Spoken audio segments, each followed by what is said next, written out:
Greetings and salutations, friends. Character NPC here once again, back for another stream.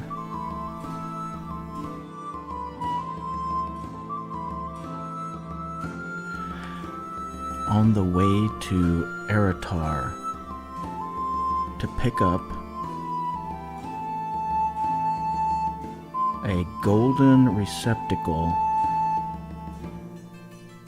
that surely has been blessed and, prayed over umpteen hours by high-level clerics of St. Cuthbert and all that good stuff. This will help the Church of St. Cuthbert in Elfwine to create more holy water in one ritual service.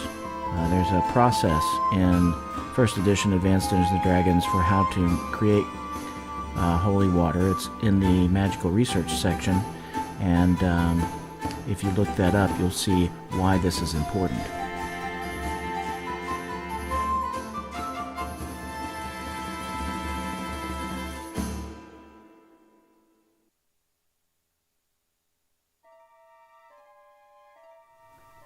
And so, dear friends, let us recap the past couple of days here.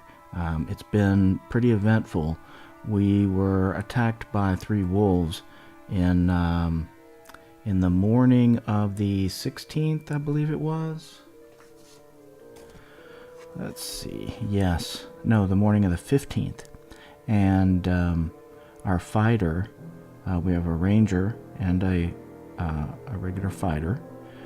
The fighter, Randall, was mauled pretty badly and taken down. He was unconscious basically for the remainder of the day after being bitten for, man, it was quite a bit. I want to say it was like 6 points of damage or something. It was enough to bring him down to 0. So maybe, let's see.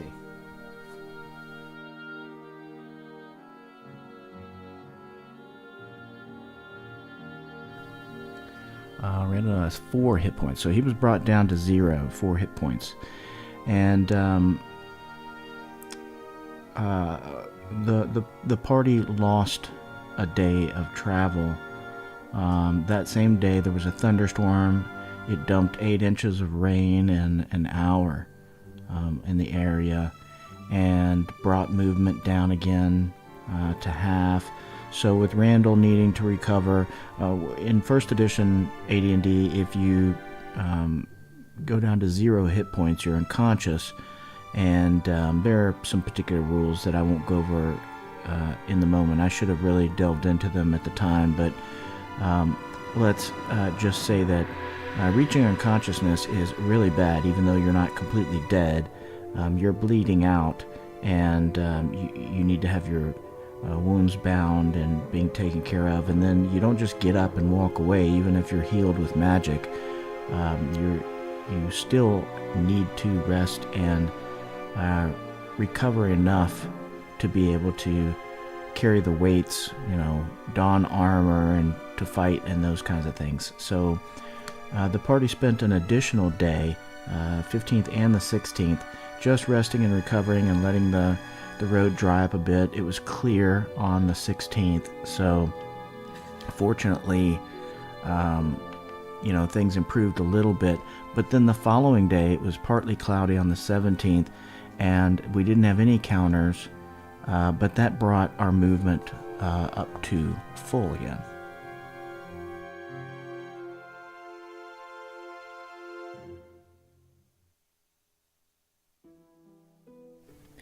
Now, friends, it's already hard enough to travel from Elfwine here at the little split in this river with the road running along it, and Aratar here at the edge of the forest. Aratar is a little bit bigger than Elfwine, and because of this situation that we fell into, this mission, this scenario, I call it a scenario. I came from the wargaming days, so I would call this a scenario that's part of a larger module or adventure.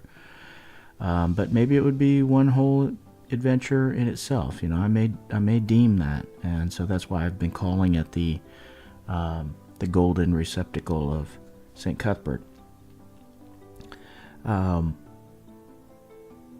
But it's hard enough to travel this distance, encumbered, and the way we're having to travel as new adventurers, new heroes in the area, but also our weight and encumbrance has us moving at only 15 miles a day max. Each of these hexes is 30 miles. So when we last left off on the 18th of Cold Even, God's Day, there was some extra prayers and things said, and we got another late start, but there was some more hunting being done. I settled on what my rules for hunting would be. I had to do that because as we fill in the gaps in first edition AD&D, you don't have skills in first edition. There's no I have perception, I have hunting skill, or I can dominate animals. Some of these things that come into play 3rd through 5th level, even 2nd edition really didn't have a lot of skills, but started to adopt a skills-based model. But in the old days, what you would do is you would roll in an ability check. So if something was, if you were, I think a perfect example is the bin bars, lift gates, or open door, which is already part of the strength. There's already an open door, score, ability, check, whatever you want to call it, and a bin bars, lift gates. So it kind of gives you some understanding of how did Gary Gygax and, maybe a couple of other people that were helping him write these rules, understand how you would do something that isn't explicitly listed in the rules. First edition Advanced Dungeons & Dragons, it was open on purpose. It was a fantasy world coming out of miniature gaming, and completely different, of course, but there was a lot of ground to cover over the years, let's say. So what I decided on for that hunting was to have 2 ability score checks. One for the part of hunting where you need to find prey and be able to track that prey and stay stealthy enough yourself so that the prey doesn't know that you're onto them, right? Because deer is just going to run away if it smells you. And a dexterity check for were you able to catch the prey, trap the prey, whatever it was.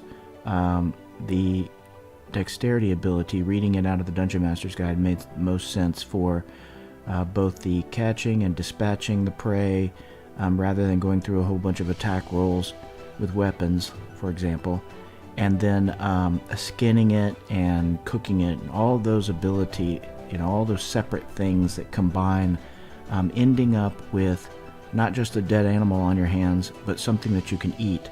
I called a dex check. So the 2 dex checks, the wisdom check and a dex check, were successful a couple of times over the, the 17th and the 18th. So we were able to get some food because we were in really dire straits after Randall going down in the rain and being, it was tough. We had no food. Our spells were running out. We couldn't rest and regain spells. So that hunting was really critical for us. And after another successful hunt on the morning of the 18th, we did not have an encounter.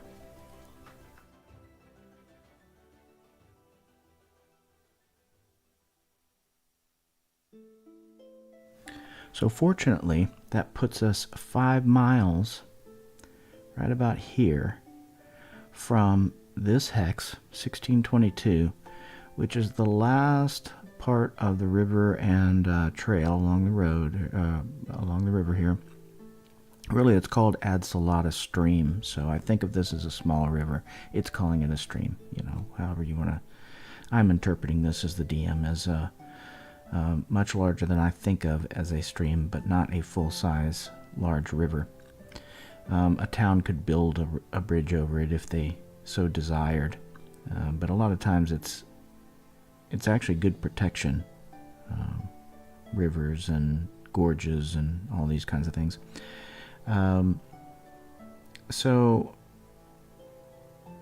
this next day's travel, which they are currently into, is 15 miles total, and then they would end their day 10 miles in to 1622. So that is where things stand. We are in motion again, thankfully. It's already been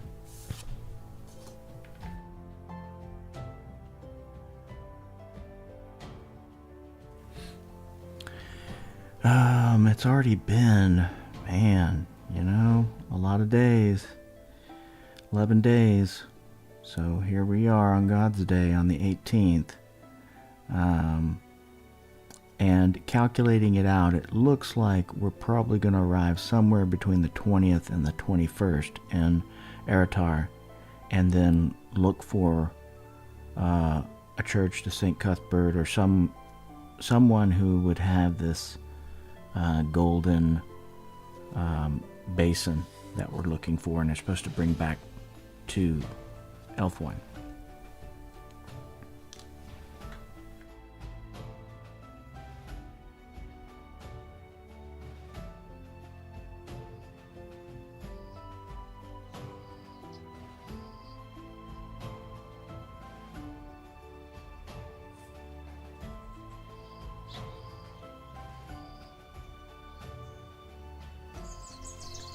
And so thankfully, friends, it's a nice day. It's cloudy, but it's relatively warm and without rain.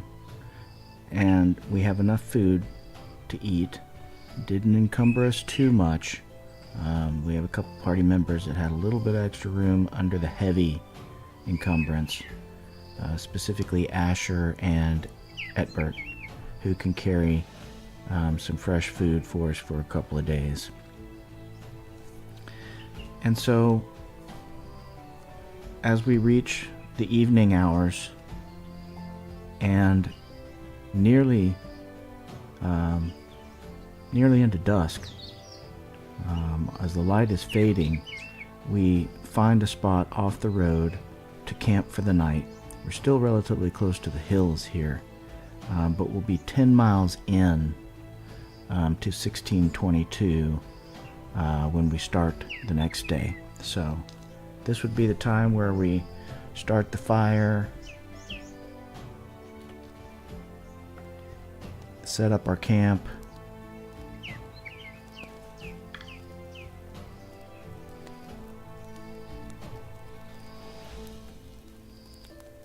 and we make our evening encounter check. No, we get lucky.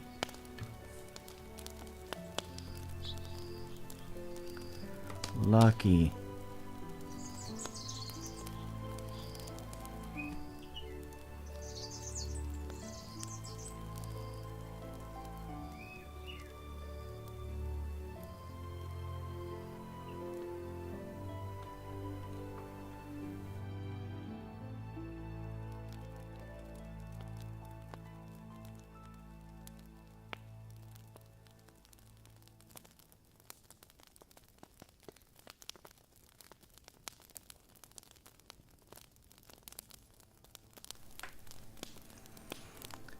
Now, throughout the evening, we're certainly thinking about how good it's going to feel to get to town finally, to Aratar. Only Asher, Winwood, and Jorbus Bicklemole have ever been to Aratar. The other 4 party members really haven't left Elfwine in their lives. There was no real reason for them to go anywhere else except to travel around the Elfwine area. Certainly not to delve out too far into the hills, or to venture to the old abandoned silver mine.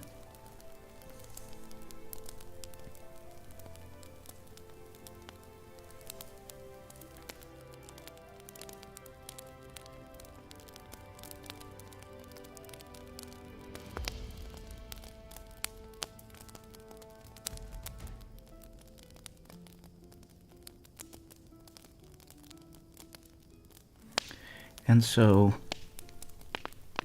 while Asher Winwood, he's frequently on guard duty, watching things through the midnight hours. He gets stuck with it again, but he's the ranger.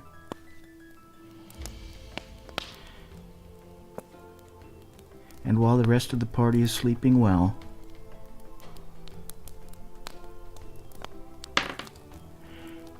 we do not have an encounter again. All right. Excellent.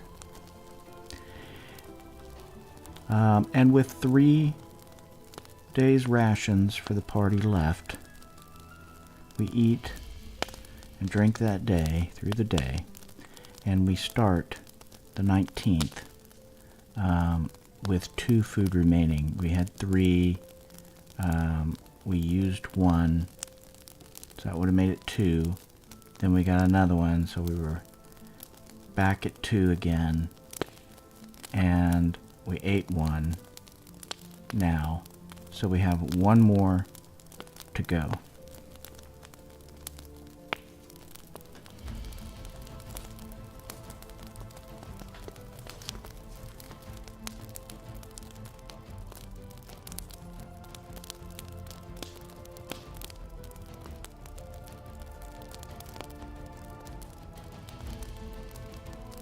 You can tell things are moving along pretty good now because I had to break open a new set of index cards. And we were on the 18th. Yes, we were on the 18th.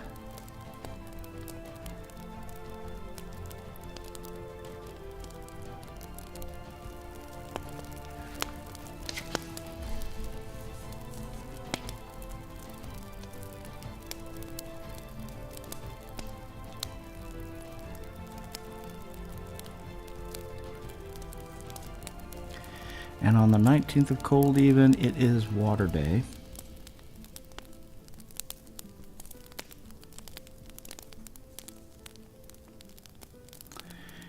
And we're in Hex.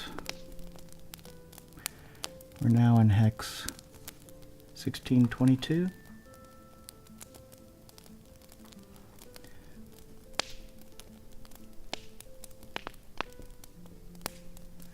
We're 6 miles in. And we are headed to Hex.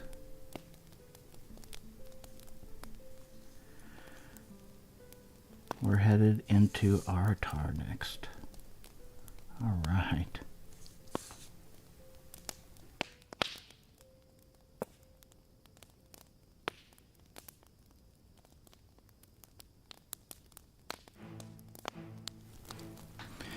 And that means that we'll have to check our weather for the day.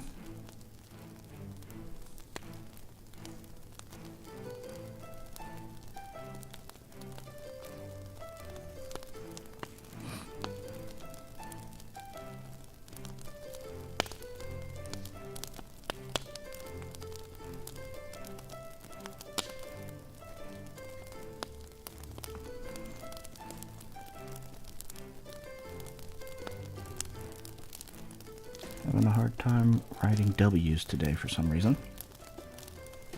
All right, let's check our weather.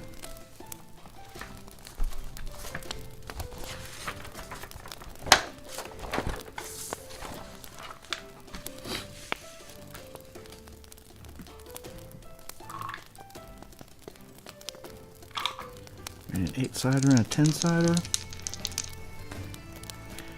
And for our high, it's 42 plus 8, so 50. And our low is 3 plus 4 is 7, so minus 7 from 42 is 35.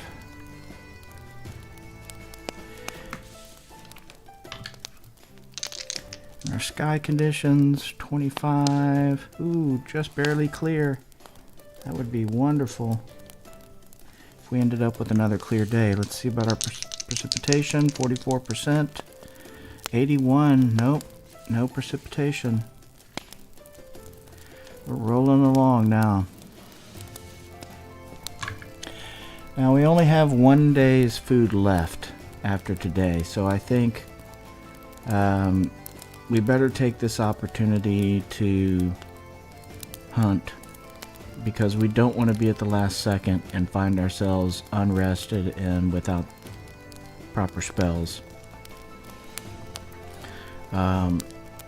So let's do that.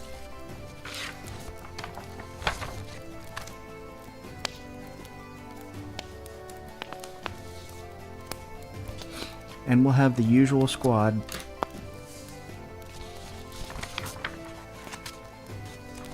Asher Wildwood. I keep calling him Winwood. When I go back and I rewatch a stream, he does not sound anything like Steve Winwood, but I keep calling him Asher Winwood instead of Asher Wildwood.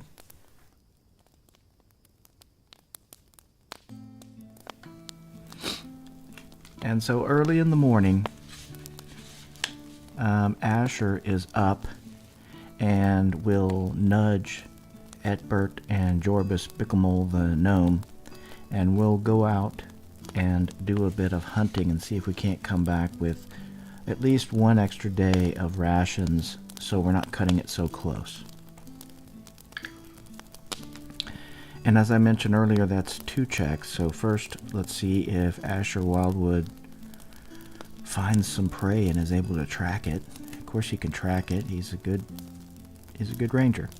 9, he does so. And a dexterity check to get the prey. Yes, he does it. So there's 1.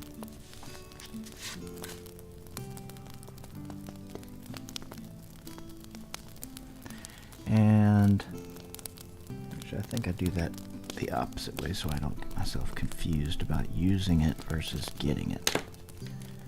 I think I did 1 food, more like that. Alright, and we'll just go ahead and stop there. That gives us an extra day if we need it, so everybody comes back happy and chatting about, laughing. The hunt went well, and we have our fire going.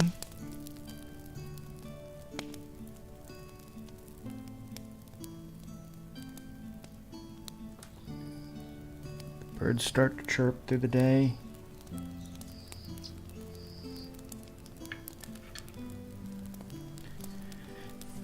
And we have our morning encounter check.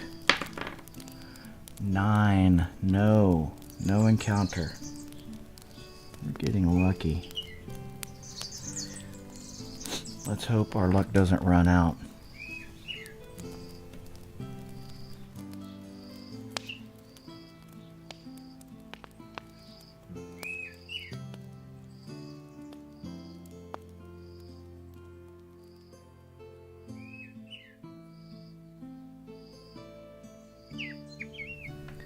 And as the day rolls on, and we march through lunch with the clear weather like this, I think everybody's pretty happy, and we're anticipating getting to Aratar here another day's travel. And that's exactly where we are when we get to the evening time and the sun starts to sink low.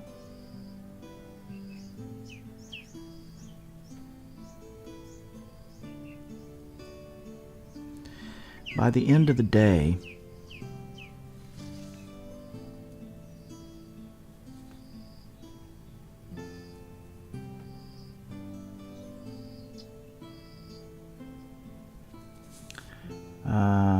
we'd be 10 miles in plus another 15, so it'd be 25 miles, which would put us 5 miles from the edge of this hex. And although Aratar here looks about halfway across, be about 15 miles, I'm just going to say that one full day's journey, Aratar is one full day's movement out at this point.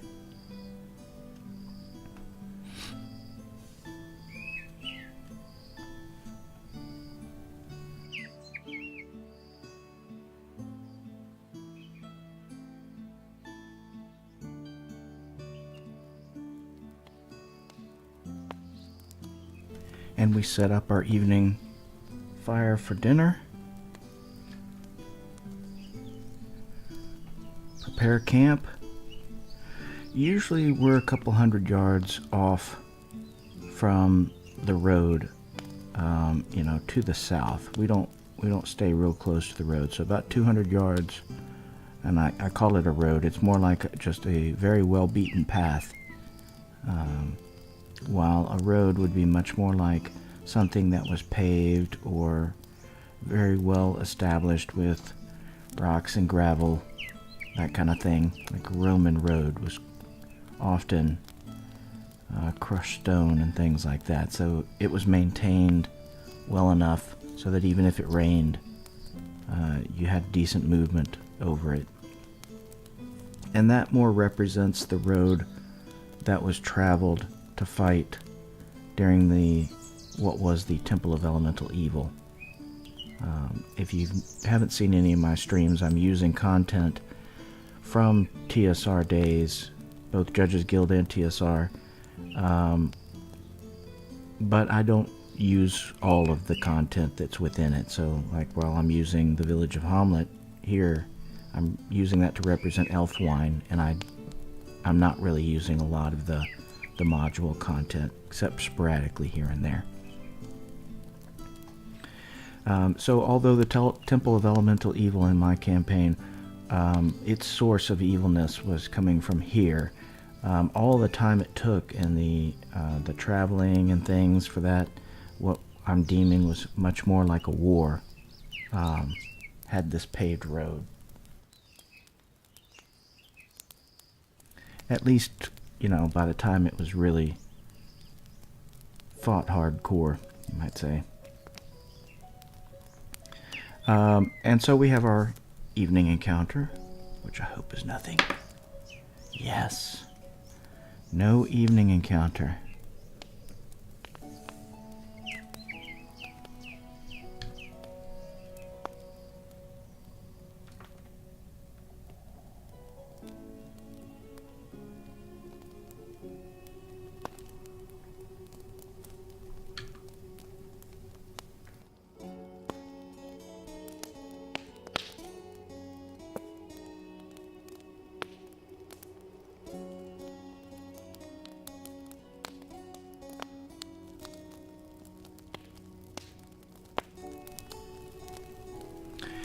And so, friends, it's time to find out who got stuck with standing watch at midnight. For Willam Pembroke. Willam Pembroke.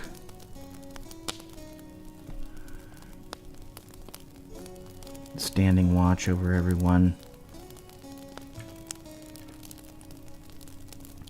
Stirring the fire, it sizzles.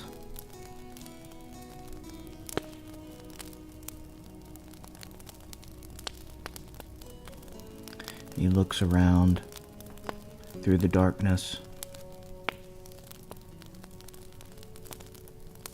Campfire light, good quality light, about 80 feet, 80 yards, should be 80 yards. That seems like a lot though for a campfire, but I'm going to call it 80 yards. And then of course the edge of the light is much further, double the distance. So that's how we saw the gnoll and the ogre that attacked us in camp several days back. But in this case, we feel like we're alone and safe, and so we roll for our midnight encounter. And we are safe. Lucky again.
And so we need to check for the next day's weather. It's the 20th of cold even, when we suspected we might arrive. We thought we might arrive this day. If the weather turns out good and we have a 15 movement, we will enter Aratar by evening, by the end of light. We have, after eating, we still have one food left.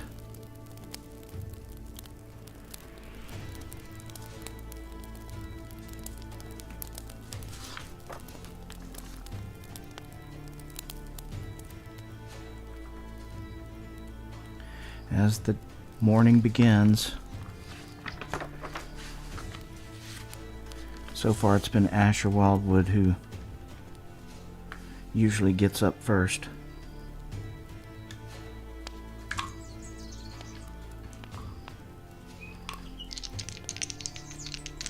Starts to hear the birds chirping, and we add 10 for the high, so 52. And we subtract 8. So 30, let's see. Subtracting 8 would be 6, so 34.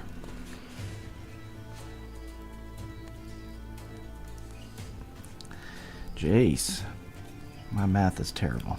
This is helping though. Having to do this little bit of diarithmetic, however you pronounce that. All right, let's roll for our sky conditions.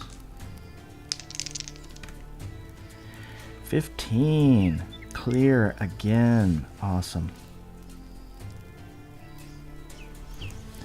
But here's where it really gets bad if we get some precipitation. So let's pray we roll over 44. Yes, 77. So no precipitation. That's great.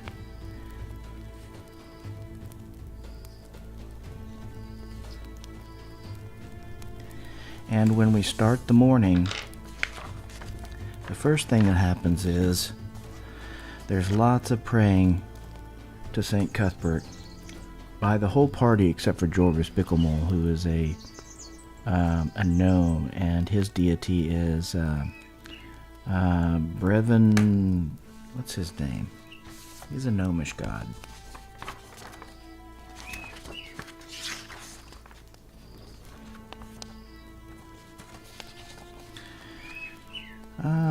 His name is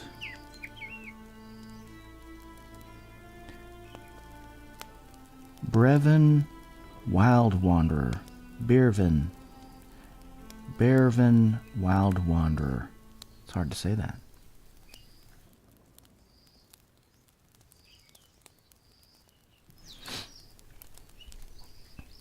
Yeah, we'll have to look him up sometime soon. I researched him quite a bit, but I won't try to recite what he's all about. I'm not that familiar with the gnomish gods. So it is morning, and the prayers begin, and during that time, we really need to refill our water skins. So Aetbert asks everyone to place their water skins in a pile, and he and Willam start to pray over them, and Aetbert casts Create Water.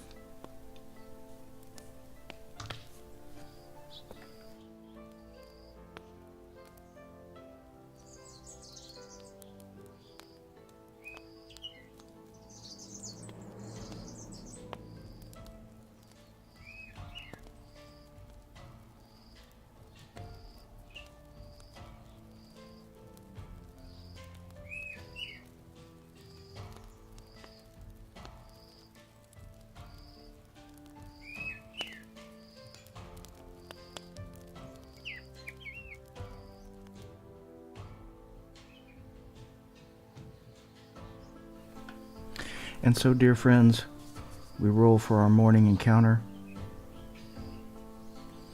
Do we have to fight? No.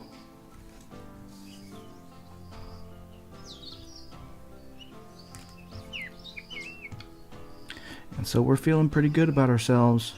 Skies are clear, temperatures are above freezing. It's pretty nice, even though we're loaded down. I mean, 52 degrees is a high when you got all this weight on you trudging along the Merchant's Trail. Feeling pretty good about reaching Aratar.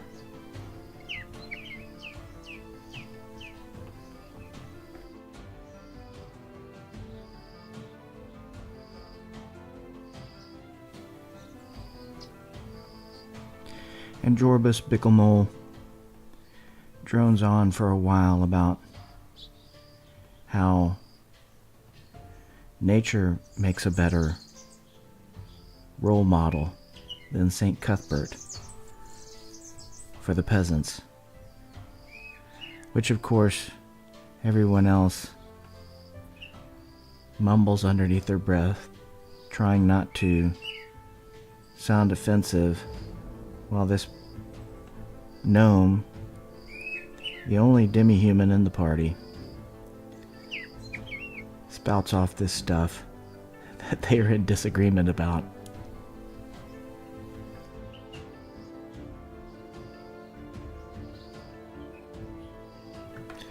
But it was Father Calmert?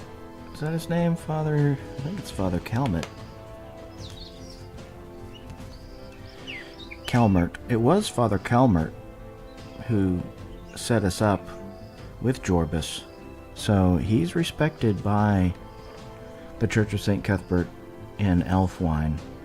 I don't remember. I think he did mention it.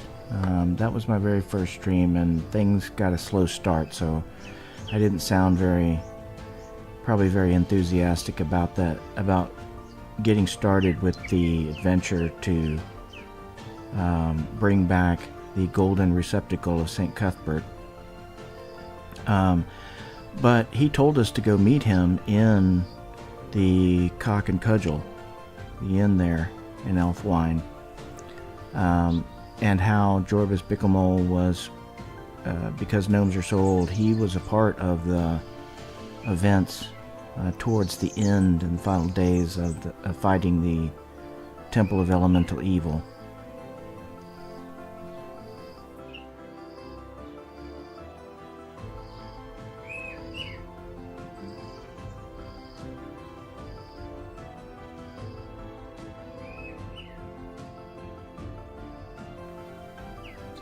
And as the light starts to dim, we find another camping spot.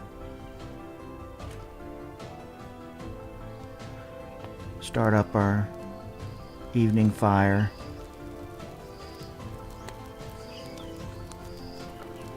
Take off our packs and relax.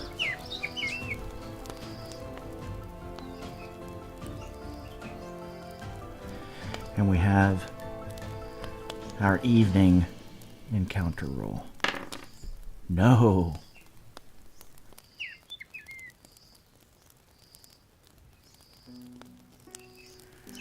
We got away with it. One more.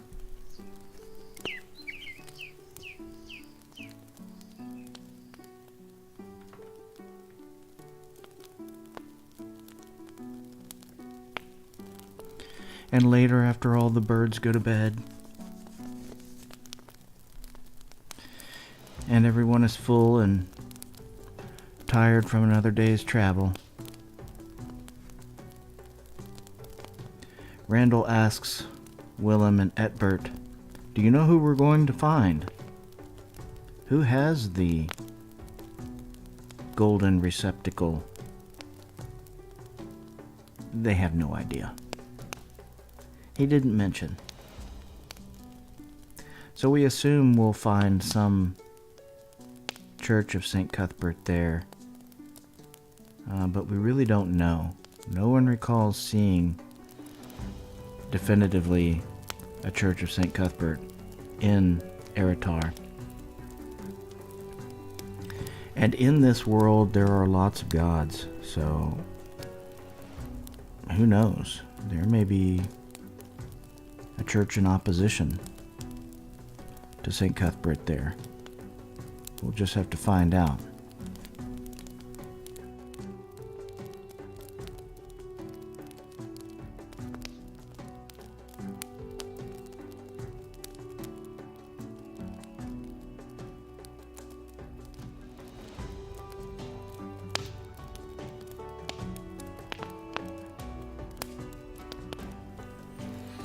Let's see who's lucky and who's on watch. 3, Aetbert. This time it is our cleric Aetbert Cuthman who is on watch.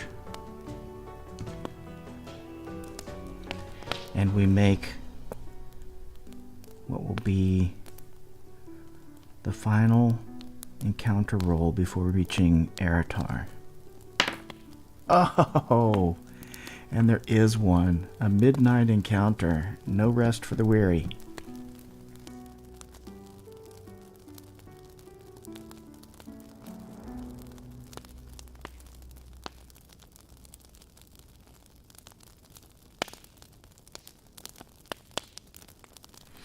Alright, let's get things set up here.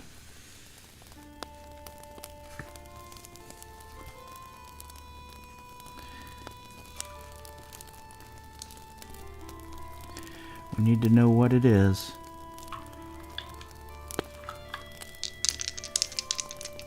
What is it we're up against? 11 orcs. We haven't seen any orcs so far. But again, I think this plays into this storyline. Here we're being attacked by orcs along a patrolled and, you know, somewhat populated, sparsely populated merchant path between towns. Comes to mind why the very first day, so close to Elfwine, we were attacked by an ogre. A lone ogre. Makes no sense.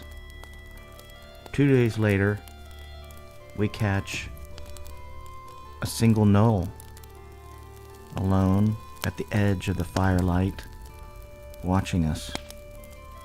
And he escaped. I didn't get to question him. Now, orcs are attacking us. Let's see how many. 1 to 4. It's only a single one again. Huh. I don't know about this.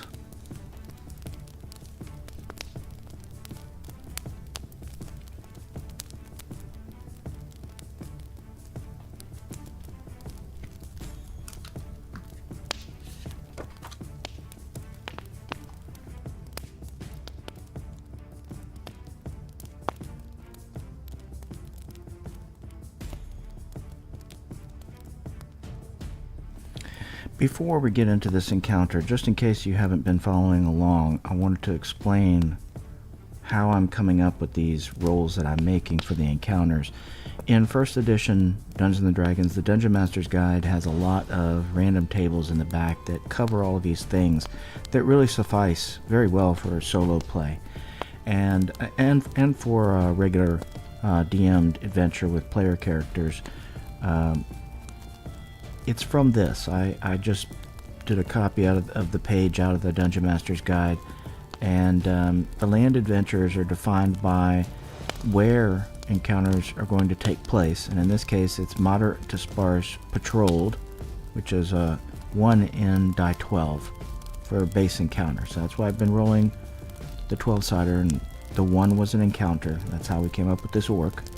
And the frequency of encounters, the time check, is for the plains where we are, is you can see morning, evening, and midnight, versus some others like the forest here is morning, noon, evening, night, midnight, and pre-dawn. It's like every time you're always checking in the marshes and in the forest. So this defines when a check should take place. So so it's easy not to metagame.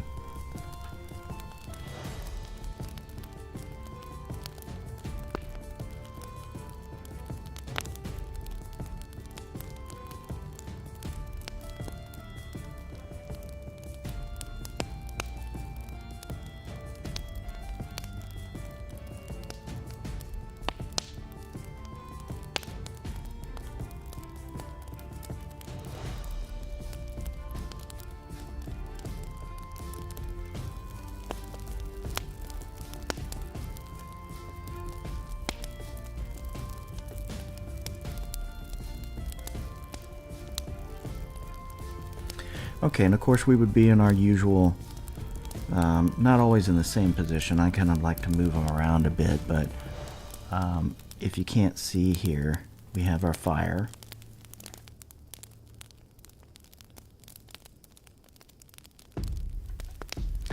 And everything is usually kind of focused around the fire, so everyone is, you know, asleep, and we're all kind of huddled around the fire. Usually the magic user is kind of in the middle somewhere, and Jorvis Bicklemole, being the lone non-human and also a thief, illusionist thief, he's off to the side a bit. He doesn't sleep right next to everyone else. And Aetbert is a little bit further away. He's about 30 feet away from the fire, 30 yards away from the fire.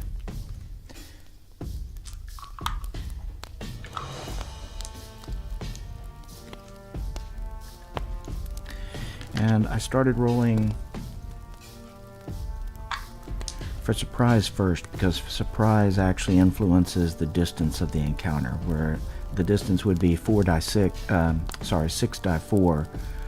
First, let's just see if we're surprised, because then it would be within 30 yards, 10 to 30 yards. So black is always the enemy, and because we have a ranger in the party, we're only surprised on a 1 instead of a 1 to 2. And we are not, but he is. So I guess he's, I don't know. I don't know that it really makes sense. Actually, I'm going to say he's not surprised because of the firelight distance, and this being planes. That's another discussion in the Dungeon Master's Guide about how surprise works.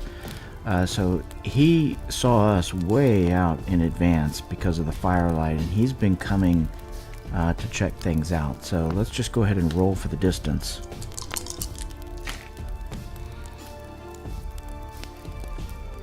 $11, 15. So 15 total, or 150 yards, more than I have here, I think.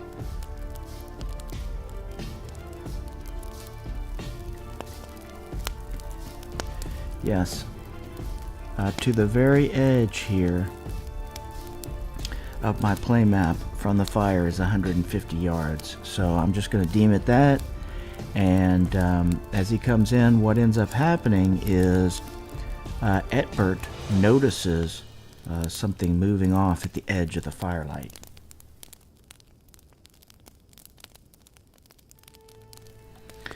And that would mean we would roll for initiative. And the edge of the firelight, it would be double the distance. I used 80 like a bullseye lantern in one direction because it's a large fire that we're building. So 80 yards would be the distance of the firelight, and then 160 would be the largest distance you could see anything. So 150 is within that double the light distance. We'll roll for initiative, and we win initiative.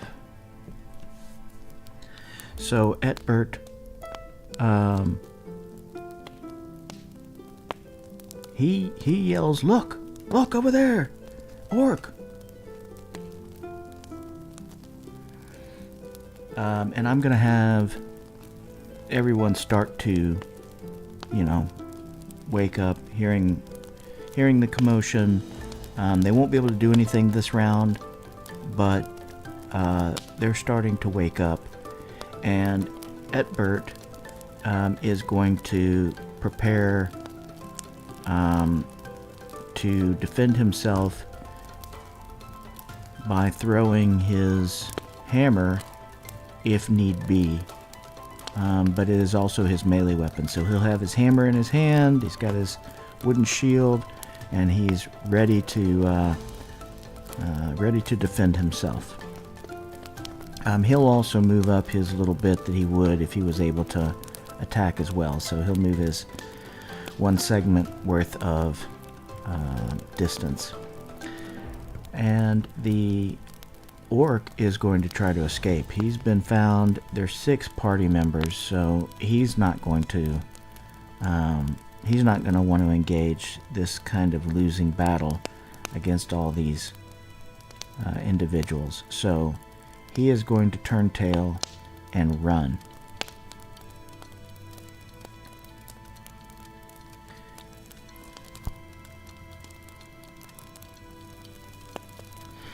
And to be honest, this isn't going to be much of an encounter. It's going to be a lot like the gnolls, because Aetbert will not be able to throw his hammer. It only has a range of 30 yards, and that would be long at -5. So he's not going to do that. The orc,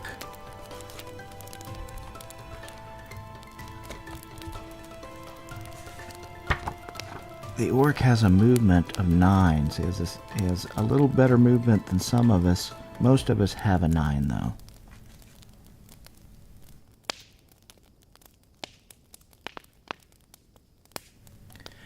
So I guess Aetbert could try to keep up with him.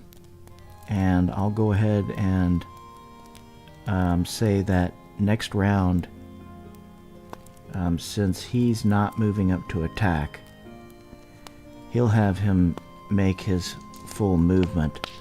But 9, I mean, he's just going to escape. And nobody's even going to be able to wake up, enter next round, move up, and try to shoot within bow range unless we win initiative. But another 90 yards from here, and yeah, I don't even think with bow range.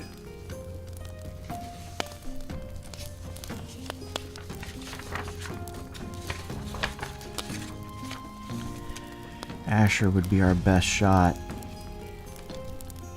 and his range is, long range is 150 yards. So, you know, he could get an attack off at -5 with a +1. Yeah, well, he's got a racial hatred for orcs as well. So I'll say that the next round, Asher is going to draw his bow and try to run up to at least get a shot off of this orc before he gets away.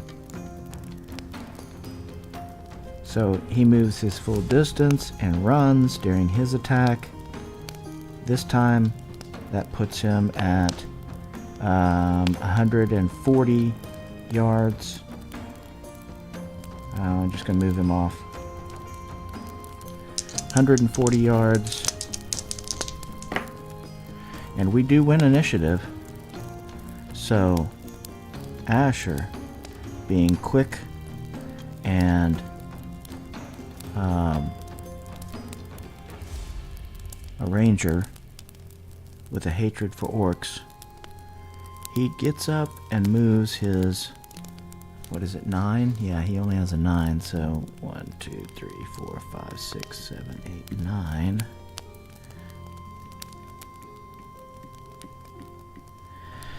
Right? 1, 2, 3, 4, 5, 6, 7, 8, 9. Yep. Okay. And then he's going to fire at max range. So he's going to get a -5, -4 because he gets a +1 with his bow.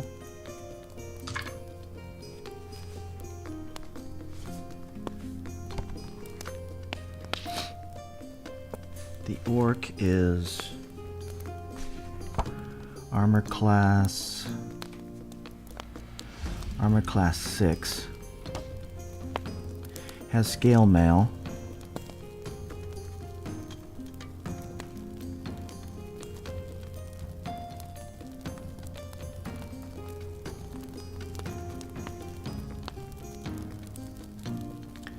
armor class 6 for a first level fighter would be 14,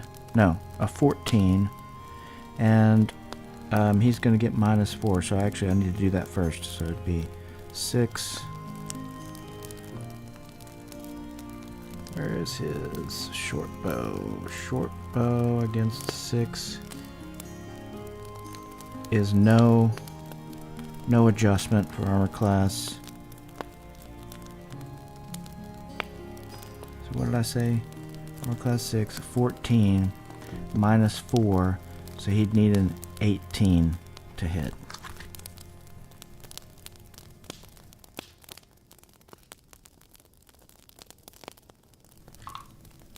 He could do it. Oh, he doesn't though. That's a 13. Alright, so he fires another arrow. I wasn't taking very good count of them, but that's 4 now.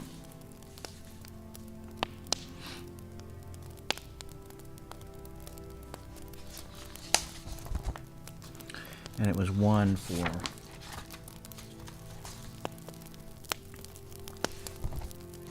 Randall. Had only shot 1 so far.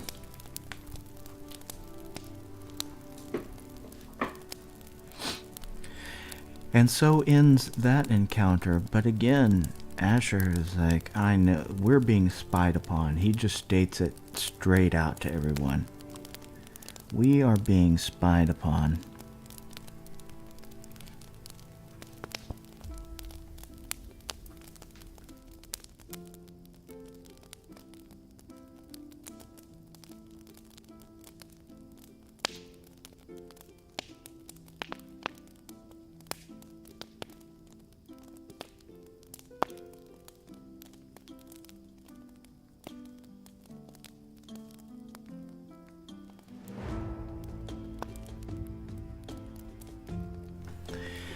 And so everyone does their best to try to get back to sleep, but they're all wary of being ambushed right here at the end of the road into Aratar.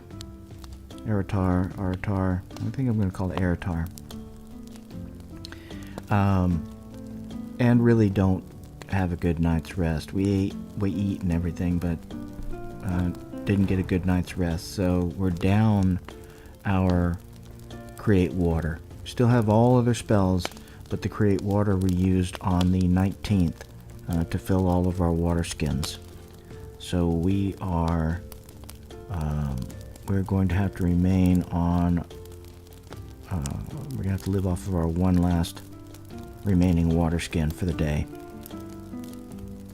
And we have one last food as well, so that works itself out.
And so, friends, I think that's where we're going to leave it off.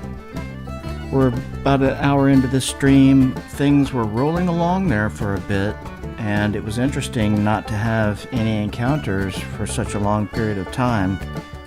I think that was, well, definitely the longest we hadn't had an encounter, but right there at the end. And we were 25 miles into 1622.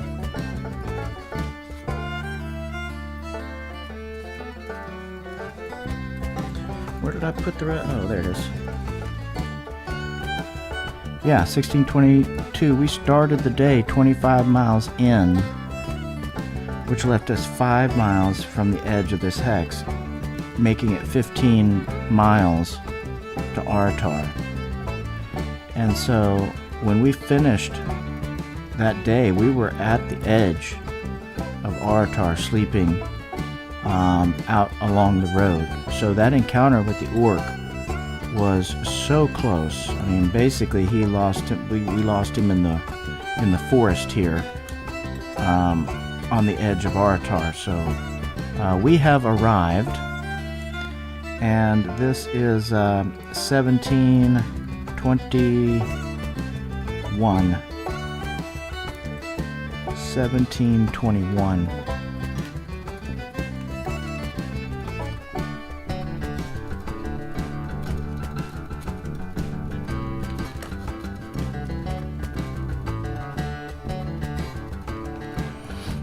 All right, and so we'll start in Aratar next time, trying to find out who has the holy receptacle, golden receptacle.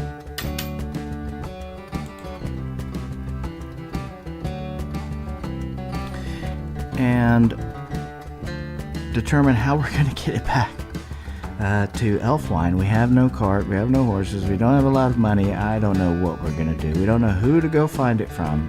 It weighs 210 pounds. They don't know that yet, but I mean, they'll realize that when they see this giant chunk of gold that they're supposed to be taking back. And yeah, man, adventure and mayhem to come as we figure out how our adventurers complete their first quest, mission, adventure, scenario, whatever we want to call it. Exciting, very exciting. So that's it, friends. I will see you then on another stream. Bye-bye.